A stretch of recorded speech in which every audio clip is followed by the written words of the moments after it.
अगर आप सच्चे होने का ढोंग करेंगे तो आज नहीं तो कल आप बहुत नीचे गिरेंगे। जीवन के हर मोड़ पर कठिनाइयों से आपका सामना होगा। अगर आप कठिनाइयों से लड़ने के लिए मानसिक रूप से मजबूत होना चाहते हैं तो अपने दिमाग को प्रेरित करने वाले विचारों से सींचिए। जब तक हम अपने दर्द, गम और डर को हथियार नहीं बनाएंगे तब तक हम सिकंदर नहीं कहलाएंगे। यदि आप हारने की हिम्मत रखते हैं तो आप जीतने की कला बखूबी जानते हैं। तरक्की से सिर्फ चाहने से नहीं, सही निर्णय और लगातार मेहनत से मिलती है। यदि आप ऊंचाइयों तक पहुंचना चाहते हैं तो आपको उन बातों और ख्यालों से खाली होना होगा जो आपको भारी कर देती हैं। इस धरती पर कुछ भी मुश्किल नहीं है, बस मुश्किल है ये मानना कि कुछ भी मुश्किल नहीं है। चेहरे की रंगत से सिर्फ इंसान निखरता है, लेकिन मन की रंगत से आदमी और उसका भविष्य दोनों निखरते हैं। हमेशा इस बात को याद रखिएगा कि जीवन की सबसे बड़ी खुशी उस काम को करने में है जिसे आपका दिल करने के लिए इजाज़त दे, वरना उस काम को हाथ मत लगाइएगा जिसमें आपका दिल इजाज़त ना दे। अगर आपसे कोई कहे कि ये काम तुमसे नहीं हो सकता तो इसका सीधा सीधा मतलब यही होता है कि इस काम को तुम्हारे अलावा कोई और नहीं कर सकता। अगर आप किसी के एहसान तले नहीं रहना चाहते तो आप दिल और दिमाग से इतना मजबूत बनिए कि आपको कोई किसी भी तरह से मुसीबत में ना ला सके। आप डटकर खड़े रहें तब तक जब तक मुसीबत टल ना जाए। खुद पर भरोसा और आत्मविश्वास बनाए रखिए। सारी कठिनाइयां अवसर में बदल जाएंगी। क्या आपने इस बात पर गौर किया है कि अवसर कठिन परिस्थितियों में ही जन्म लेते हैं? अगर आप और आपके आसपास के लोग बहुत सुखी हैं तो क्या वहाँ पर कोई अवसर पैदा होगा? नहीं ना। तो आज से ही आप ये मान लीजिए कि हमेशा कठिनाइयों की जो जंग होती है उसमें अवसर पैदा होते हैं। यदि आपको इस बात से फ़र्क नहीं पड़ता कि लोग क्या सोचते हैं तो लोगों को भी फ़र्क नहीं पड़ता कि आप क्या करते हैं। इससे फ़र्क नहीं पड़ेगा कि आपके चेहरे की रंगत क्या है, इससे फ़र्क पड़ता है कि आपकी सोच की रंगत क्या है। आप समय न होने का बहाना नहीं कर सकते क्योंकि आपको भी उतना ही वक्त मिला है जितना सफल और महान लोगों को। समय के पहिए ये नहीं कहते कि तेज चलो या धीरे चलो, वो यह कहता है कि मेरे साथ चलो और सफल बनो। यदि एक बार समय चला गया और आपने उसका सही उपयोग नहीं किया तो समझ लीजिए आपको बड़े अफसोस के साथ यह कहना पड़ेगा कि काश मैंने उस सरमाए को बर्बाद नहीं किया होता तो आज मैं कुछ होता। यदि एक बार समय चला जाता है तो अफसोस के सिवा कुछ बाकी नहीं रहता। समय आपकी ज़िंदगी का सबसे कीमती तोहफा है जो ईश्वर ने सभी को समान रूप से दिया है। अब यह आपके ऊपर है कि आप उसका उपयोग कैसे करते हैं। ध्यान देने वाली बात यह है कि समय का हर पल आपके लिए एक अवसर है और इस अवसर का फ़ायदा उठाकर आप कुछ भी अच्छा हासिल कर सकते हैं। यदि आप हर पल का सही उपयोग कर पाते हैं तो आपको सफलता की ऊंचाइयों को छूने से कोई नहीं रोक सकता। यदि आप नदी की तरह बहते हुए समय का उपयोग नहीं कर पाए तो एक समय ऐसा आएगा कि जब आपको ना चाहते हुए भी यह कहना पड़ेगा कि काश मैंने उस समय वो कर लिया होता, काश मैं उस समय अपने जीवन के प्रति थोड़ा ज़्यादा सचेत होता। कहीं आपके जीवन में ऐसा तो नहीं हो रहा, कहीं आपके जीवन के समय रूपी खेत की लहराती फसल को कोई चिड़िया तो नहीं चुग रही?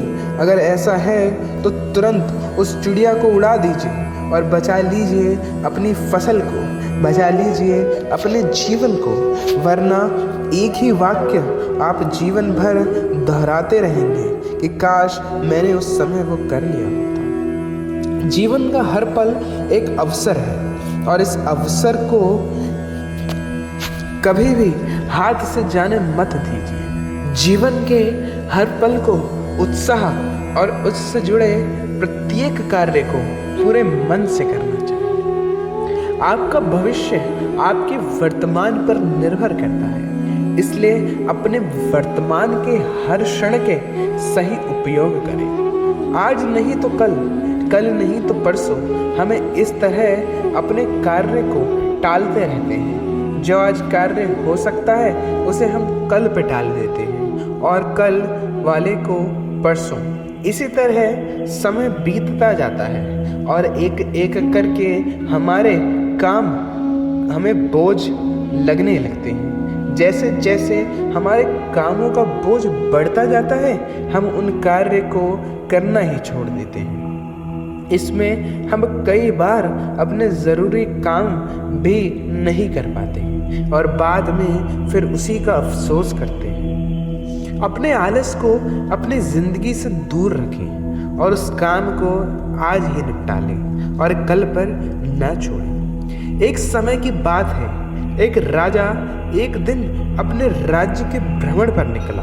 कुछ देर तक टहलते हुए उसे एक गरीब व्यक्ति मिला जिसकी हालत बहुत ही खराब थी। उसने फटे पुराने कपड़े और पूरा शरीर उसका गंदगी में लिप्त था। राजा को उस पर दया आ गई। राजा अपने राज्य में ऐसे इंसान को देखकर परेशान हो गया। राजा ने एक निर्णय लिया कि वो उस गरीब के घर में चुपके से कुछ सोने की मोहरें रखवा देगा।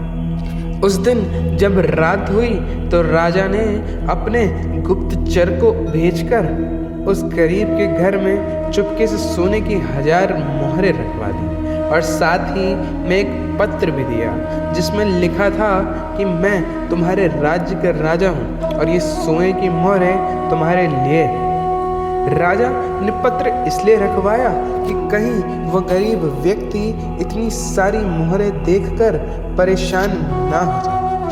गुप्तचर सोने की मोहरें और राजा का पत्र चुपके से उस गरीब के घर में रखाया।